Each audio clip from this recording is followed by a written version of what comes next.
আপনারা দেখেছেন পূর্বে রাষ্ট্রের পক্ষে দেশপ্রেমিকতার সাথে যারা কথা বলেছে তাদের গুম করা হতো। আমি জিএস প্রার্থী তানভীর বাড়ি হামিম, আমার আইডিটি 11:30টার দিকে ডিসেবল করা হয় সাইবার অ্যাটাকের মাধ্যমে।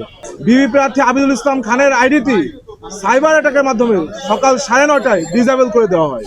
যারা সাইবার অ্যাটাক দিচ্ছে তাদের বিরুদ্ধে আপনারা আগামীকালকে ব্যালট অ্যাটাক দিবেন। ঐতিহাসিক ডাকসু নির্বাচন 2025-এর আর মাত্র 24 ঘন্টা বাকি।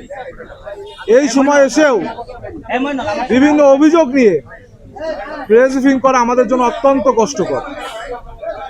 আপনারা জানেন আজ সকাল থেকে বাংলাদেশ জাতীয়তাবাদী ছাত্রদল সমর্থিত বিবি প্রার্থী আবিদুল ইসলাম খানের আইডিটি সাইবার অ্যাটাকের মাধ্যমে সকাল 9:30টায় ডিসেবল করে দেওয়া হয়। বারংবার তিনি পুনরুদ্ধারের চেষ্টা করেছেন, তার আইডি ভেরিফাইড হওয়া সত্ত্বেও তিনি এখনো পুনরুদ্ধার করতে পারেননি। ঠিক একইভাবে আমি জিএস প্রার্থী তানভীর বাড়ি হামিম, আমার আইডিটি 11:30টার দিকে ডিসেবল করা হয় সাইবার অ্যাটাকের মাধ্যমে। বারংবার চেষ্টা করছি কিন্তু পুনরুদ্ধার সম্ভব হচ্ছে না। একবার পুনরুদ্ধার হয় আবার লক হয়ে যায়। একইভাবে আমাদের এজিএস প্রার্থী তানভীর আল হাদি মায়ের, তার আইডিটি ভেরিফাইডও না, কিন্তু তার আইডিটিও একই অবস্থা, ডিসেবল হচ্ছে। তো একটি গোষ্ঠী যারা এই নির্বাচনে, আগামীকালকে নির্বাচনে পরাজয়ের আশঙ্কা থেকে যারা জনপ্রিয় ছাত্রনেতা রয়েছে, শিক্ষার্থীরা যাদের পাশে রয়েছে, তাদের ভয়ে শঙ্কিত হয়ে বিভিন্ন সাইবার অ্যাটাক দিচ্ছে। সাইবার অ্যাটাক তারা দিতেই পারে, ভালো কথা।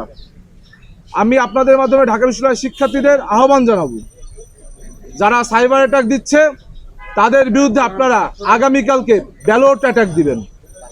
সাইবার অ্যাটাকের বিরুদ্ধে আমাদের শিক্ষার্থীরা আগামীকালকে ব্যালট অ্যাটাক দেবে বলে আমাদের বিশ্বাস।